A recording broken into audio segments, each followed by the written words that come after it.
there, my name's Llewelyn and I'm a writer and theatre producer from Llanelli in West Wales, and today I'm going to be trying to help you to create your own story.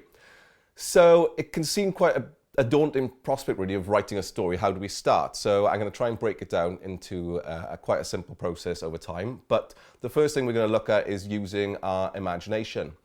Something that we probably don't use as adults as much as we certainly used as children. I used it a lot, was certainly told off for daydreaming many times when I was growing up, but then if I hadn't been that kind of way growing up, then I probably wouldn't do the job I do today, which is creating new and exciting work.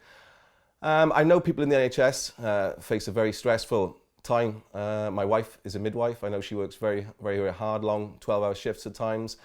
And really, it's very important, I know, to look after our mental health. I'm not a mental health expert by any stretch of the imagination, but I am here to try and do something which I think people will find quite a lot of fun. And I think when we're having fun and relaxing, it's something outside of our work, then it's something that really does, help our mental health. So what we'll go and break it down into is looking at the structure of writing a story, and then we'll look at then storyboarding, and again, we'll just look at creating something from nothing. So I hope you enjoy. Okay, so we started talking about using our imagination on how to write a story, but now we're going to look a little bit more at the structure of writing a story.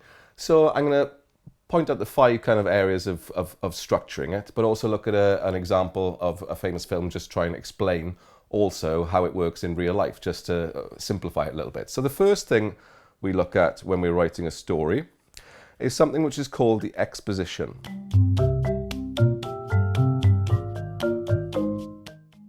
Now the exposition, nice big word, but basically all it means is we're looking at the start of the story. So we're setting the foundations of it. So we're looking at introducing the characters who are in the story, the relationship that they have, and we'll start building the building blocks of where the plot's going to go from that. So this is the start of our story.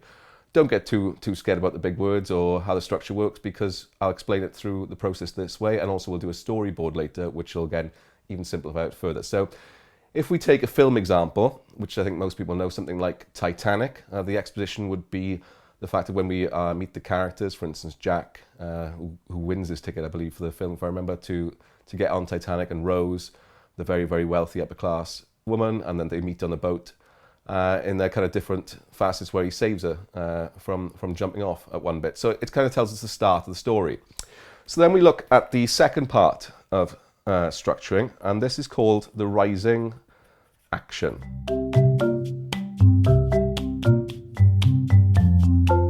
So rising action kind of does exactly what it says on the tin, really. Rising action, it's starting to build, the story's starting to build up. So you start finding that they have feelings for each other. In Titanic would be the example, and their relationship starts building, and you can see where it's going to pretty much end up. And because of that, then that ends up at the biggest part of the film or story, as we're going to look at today, and that is then called the climax.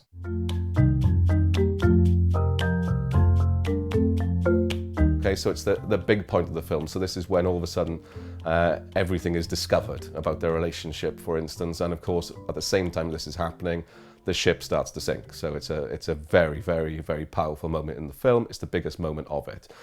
Then we look at something which is probably the most difficult part in storytelling, I would say, I would find, is called the falling action.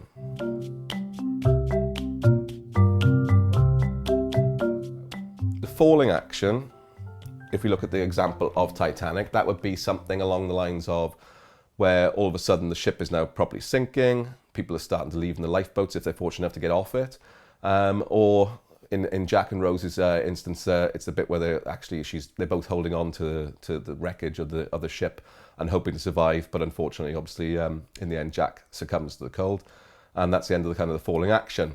The last bit we then get to in a story is something which is called the resolution. The resolution.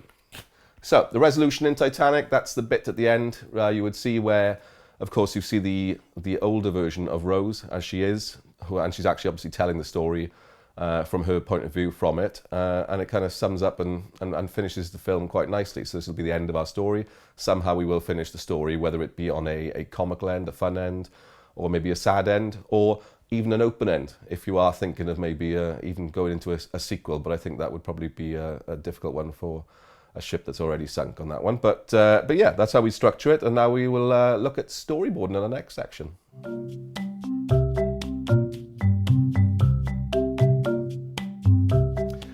Okay, now we're going to be looking at storyboarding. This is where we kind of structure the story in a way where we use pictures, but also then short sentences to explain what's happening in it. Now, I've taken a subject that is very popular in the news at the moment. I've taken a spin-off politics, which is everywhere at the moment, and I've done a new story which I'm calling Drowning Street. If we look at the first picture, this is what we would call the exposition. This is the start of the story where we meet the characters. So they're called Doris, Mad Dean, also Bratty Patel and Grease Hog. And they want to take over the world. So that's the start of our story. We meet the characters and what they want to do. The second part of it, so this is the rising action. So then they try and break lots of rules. They hatch a plan to control the country. And they take it over by using a tune, which they send through all the TVs, of It Wasn't Me by Shaggy. Then we come up to the climax of the story, the biggest part of the story, and their thirst for power. It leads to a battle too far for them, sadly. They wage war with a nation, but they're brought down by their own soldiers in their own party. So that's the climax of it.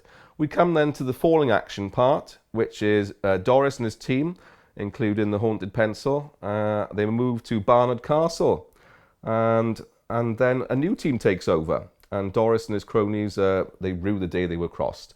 Then we finally get to the last bit of my story, which is the resolution, that the new team is led by No One Trusts, and the rest of the team who were in power, they start to regroup and start a new plot to possibly come back in a sequel. As I said at the start of this, one of my main things is I'm a writer myself. I've written quite a few plays and also pantomimes. Some of them have been performed all over the UK and further across in the Southern Hemisphere in the world as well. But probably my most famous work so far, most well-known work, is a play called Bread in Heaven, which is a play which has taken off a character called Maldwyn Novello Pugh. People might remember was in a film called Grand Slam in 1978. So I got in contact with the actor who played that, and we created a kind of a sequel to it in 2011 based on the Rugby World Cup, with Maldwyn going to New Zealand to help Wales win the World Cup. Again, all this story just comes from imagination. So I just created something from one character from a film and then created a story based on that narrative. So starting, we look at the exposition. So Maldwyn had a dream and he must go to New Zealand to help Wales win the World Cup. The rising action was the team then, they went to New Zealand and they had to do lots of different tasks to try and put off different teams that they were meeting in later rounds of the competition. For instance, they had to put itching powder into the Irish team's clothes, or into the French team. They set off the fire alarm so they got a bad night's sleep. And then Wales made their way to the final, where they were to play New Zealand.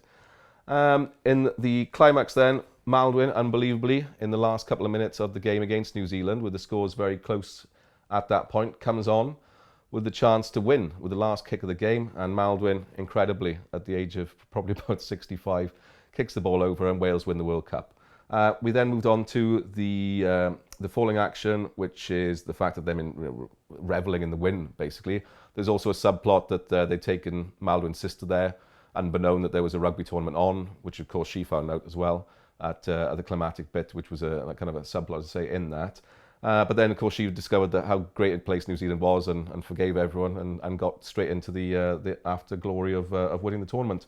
The final part was then where we went back to Wales. Maldwyn was in bed, getting ready to go to a local rugby game that day. He wakes up, thinks it's all a dream, but then he pulls back his blanket, and there we see all of a sudden the World Cup trophy is lying there with him. So was it a dream or not? And then it wasn't. It was another one to be continued. So we came back and did a sequel to that then in 2015. So yeah. All that started for me just from one character, and then you can create a whole story from that. But once I had some ideas in my brain, once you got that structure on that, then it's much easier to write the story around it.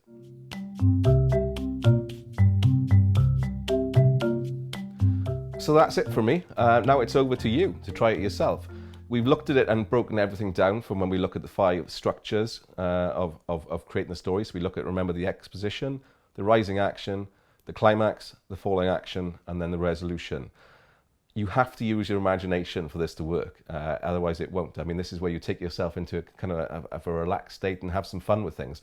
We mentioned different kinds of stories from the news. You can pick out certain characters or certain subjects and just work from that idea, that base idea, and create a story around that. Or like myself, you can just pick different characters from different shows, work on it that way.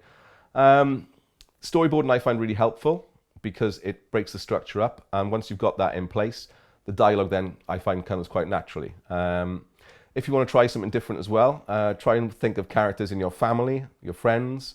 Those are usually some of the easiest people to write and some of the best characters you know. So try and take those traits and use that in your writing. Most of all, have fun, enjoy it, and try it. And hopefully you'll have a bestseller of your own.